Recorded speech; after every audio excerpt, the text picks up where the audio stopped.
ఇప్పుడు నేను ఇంతకుముందు అన్నా కదా, ఇప్పుడు నారాయణ మీద ఆమె రిపోర్ట్ ఇచ్చింది అనుకోండి, ఇప్పుడు గవర్నమెంట్ రేవంత్ రెడ్డి గారు నారాయణ మీద చర్యలు తీసుకుంటాడా? అక్కడ చంద్రబాబు నాయుడు కథ వ్యవహారం ఇదంతా లింకే కదా, అందుకెళ్ళి వచ్చినోడే కదా మనోడు కూడా, అందుకెళ్ళి వచ్చినోడే కదా, ఇది అదే పార్టీ కదా, అదే పార్టీ. చలో ఇప్పుడు అయినా నువ్వు ఒక ముఖ్యమంత్రి అయిన తర్వాత నిజంగా కూడా నేను మార్చాలనుకుంటే మేము మొన్న పోయిన మన దాంట్లో వచ్చినాయి కదా, నల్లమల్ల బిడ్డ అది ఇదని మీసాలు తొడగొట్టి మీసాలు తొడుగు కాదు నాయన, నీ దగ్గర ఉన్నటువంటి బడుల పరిస్థితి ఏంటి చెప్పు.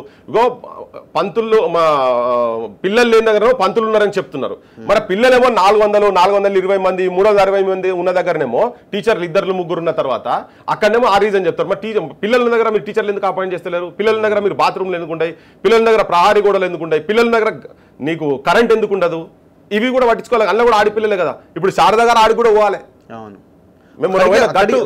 ఫస్ట్ ప్రయారిటీ అదే కదా, గట్టు పోవాల్సింది అక్కడ. నేను చెప్తాను, ఇది చూసేది ఉంటే గట్టు మండల్లో, గట్టు లోకల్ హెడ్ క్వార్టర్ లో, మండల్ హెడ్ క్వార్టర్ లో ఉన్నటువంటి స్కూల్ కు పోన్రి. పందులతో కరెంట్ లేదు దాంట్లో. 1936 లో ఎస్టాబ్లిష్ అయినటువంటి స్కూల్లో దాదాపు 250 మంది ఆడపిల్లలు ఉన్నారు. ఒకటే ఒక బాత్రూమ్ ఉన్నది, అది క్లీన్ ఉండదు, మళ్ళీ అది కూడా క్లీన్ ఉండదు.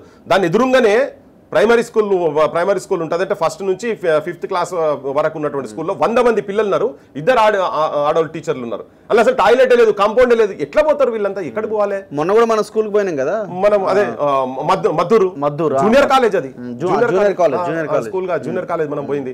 అక్కడ ఎంత ఘోరమైన సిచ్యువేషన్. జనగాం దగ్గర, సిద్దిపేట జిల్లా అవుతుంది, జనగాం నియోజకవర్గం కిందికి వస్తుంది. ఎంత ఘోరం. ఇట్లా కోకొల్లలు ఉన్నాయి, కొన్ని వందల వారానికి అట్లీస్ట్ ఒక 2 స్కూల్ అయినా విమెన్ కమిషన్.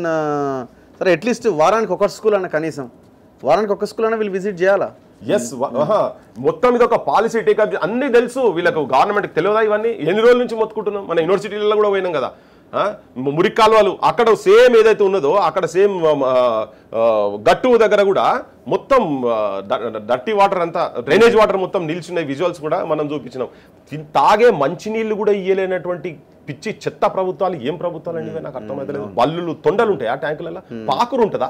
ఇట్లా పట్టుకొని తాగుతాను, పిల్లలు తాగుతున్న దగ్గర నేను కూడా పట్టుకొని తాగుదాం అని ఇట్లా చేతి పడుతుంటే నాకు నాసున్న సీలం వచ్చింది దాంట్లో. ఆ విజువల్స్ కూడా ఉన్నాయి, మీరు ప్లే చేసి. అది ఇంత అన్యాయంగా కనిపిస్తలేదు ఈ కమిషన్లకు. వీళ్ళందరికీ ఏం చేస్తారు ఎమ్మెల్యేలు? వీళ్ళంతా ఆడోళ్ళు కూడా ఎమ్మెల్యేలు ఏం చేస్తారు? మంత్రులు ఏం చేస్తున్నారు వీళ్ళు? ఖాళీ మీరు వ్యక్తిగతంగా మీ మీద ఏదో చిన్న కామెంట్స్ చేసుకుని అవి ఎక్కడికో తీసుకుపోయి పెద్ద ఇష్యూస్ చేస్తున్నారు. పొద్దున్న లేస్తే తెలంగాణ ఆడపిల్లలు విద్యార్థినులు ఎక్కడెక్కడ చదువుకుంటారో అందరూ అబాసు పాలు అవమానాల పాలు అవుతున్నారు కదా. మొగోళ్ళకైతే అసలు టాయిలెట్లు లేవు, స్టాఫ్ కు టాయిలెట్లు లేవు. ఇంత ఘోరమైన సిచ్యువేషన్. విద్యా వ్యవస్థ మొత్తం నాశనం పట్టించేస్తారు. ఎందుకు? కేవలం ప్రైవేట్ ఇన్స్టిట్యూషన్స్ ను బతికియాలి, ప్రైవేట్ యూనివర్సిటీ తీసుకురావాలి, వాటన్నిటిలో వీళ్ళ వాటాలు ఉండాలి. రాజకీయ విజిట్ కూడా చివరికి అల్టిమేట్ గా ఏం మెసేజ్ పోతుంది అంటే, ఇప్పుడు మీరు ప్రైవేట్ స్కూళ్ళు తిరుగుతున్నారు కాబట్టి, ప్రైవేట్ స్కూళ్ళలో డబ్బులు ఇస్తున్నారు కాబట్టి మంచి ఫెసిలిటీస్ పెట్టండి, మీరు పెడితే మాకు ఏ ఇబ్బంది లేదు, అంతే కదా. గవర్నమెంట్ మాత్రం మీరు ఎక్కువ పెడితే, మీరు మంచి ఫెసిలిటీస్ ఇస్తే ఇంకా స్ట్రెంత్ మీకు పెరుగుతుంది. మీకు అట్లా అర్థం చేసుకోవాలి కదా. మీకు పెరుగుతుంది కానీ అట్లా లేవు కదా, అట్లా కూడా లేవు కదా, కాలవాడు అట్లా కూడా లేవు కదా. అట్లా ఉంటుంది. ఇంకోటి ఏంటంటే అట్లా పోగానే అరే మరి మేడం వచ్చింది కదా, ఎట్లా ఏం చేద్దాం, ఎట్లా మేనేజ్ చేయాలి, మేడం మేనేజ్ అవుతుందా కాదా, ఒకవేళ మేనేజ్ కాకపోతే మేడంకు బాస్ ఎవరు, ఆయనకున్న బాస్ ఎవరు, ఈ బాస్లను మేనేజ్ చేసే దాంట్లో బేరాల కాడికే ఆగిపోతుంది అని అయితే నాకైతే. 4 స్కూల్ తిరగానే శారద గారు మీరు కొంచెం సైలెంట్గా ఉండండి, తర్వాత మాట్లాడదామంటారు. ఎవరి సంచులు ఎవరికి సూట్ కేసులు పోవాలి, ఎవరికి సూట్ కేసులు పోతాయి, ఎవరెవరికి ఏమేమి బంగారం పోవాలంటే అనుకో బంగారం పోతే అన్ని పోతాయి. దాంట్లో ఇంకొక పదవి కావాలంటే కూడా అన్ని పదవి కావాలంటే కూడా వస్తాయి. వీళ్ళ బతుకులు అట్లనే ఉంటాయి. ఎందుకంటే ఆ వ్యవస్థను మనం నేను అన్నది ప్రైవేట్ స్కూల్ తిరిగే బదులు గవర్నమెంట్ స్కూల్ తిరిగి వాటిని బాగు చేస్తే వాటికి ఎందుకు పోతారు? అసలు ఇంకా అది ఉండనే ఉండదు కదా, మీరు అవకాశం కూడా దక్కదు మీకు. అవసరం లేదు. ఇప్పుడు 3-4 లక్షలు ఇచ్చి కూడా ఈ ఇబ్బందులు పడుతున్నారు కదా వాళ్ళు. నువ్వేం లేకుండా ఇప్పుడు ఒకటే క్లియర్ అబ్బా, వీళ్ళు ఇందిరమ్మ రాజ్యం అని మాట్లాడుతున్నారు. నేను క్లియర్ కట్ గా చెప్తున్నా, ఇందిరమ్మ బ్యాంకులు నేషనలైజ్ చేసింది.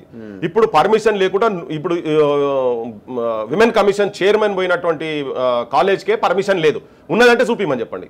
దానికే పర్మిషన్ లేదు కదా. పర్మిషన్ లేకుండా నువ్వు కాలేజ్ నడుపుతున్నావు కదా, క్లియర్ కట్ అది మోసం చేస్తున్నారు కదా. ఇమ్మీడియట్ గా దాన్ని గవర్నమెంట్ టేక్ ఓవర్ చేయండి, ఆ స్ట్రెంత్ టేక్ ఓవర్ చేయండి కంప్లీట్ గా. మొత్తం విద్యా వ్యవస్థలు ఇప్పుడైతే నారాయణ శ్రీ చైతన్య కాలేజీలో నడుపుతున్నటువంటి ఆల్ ఇన్స్టిట్యూషన్స్ మంచిగా నిజాయితీ పరులు ఉన్నటువంటి ఐఏఎస్ ఆఫీసర్లు 1-2-3 పెట్టి ప్రాపర్ గా రన్ అయ్యేటట్టు నేషనలైజ్ ఎట్లయితే ఇందిరాగాంధీ బ్యాంకులు చేసిందో అట్లా నువ్వు మొత్తం కాలేజీలు నేషనలైజ్ చేయి, యూనివర్సిటీలు కూడా తీసుకో ఈ దొంగ ల్యాండ్లల్లో కబ్జా ల్యాండ్లలో కట్టకుండా యూనివర్సిటీ ప్రొవైడ్ చేయని, యూనివర్సిటీలకు రిక్రూట్మెంట్స్ ఉన్నాయి, కాలేజీలకు రిక్రూట్మెంట్స్ ఉన్నాయి. బేసిక్ ఫెసిలిటీస్ లేకుంటే కాలేజీలు స్కూళ్ళు బంద్ చేయకపోతే ఏం చేస్తారు? ఇలా అట్లీస్ట్ అటువంటి వాటిల్లో విపరీతమైన స్ట్రెంత్ ఎందుకుందంటే పేదరికంలో ఉంది. లేకపోతే ఎందుకు బాత్రూమ్ లేని దగ్గర పిల్లలను ఎందుకు ఏ తల్లిదండ్రులు ఎందుకు పంపిస్తారు? పేదరికం ఉంది కాబట్టి. గవర్నమెంట్ ప్రభుత్వ బాధ్యత అది.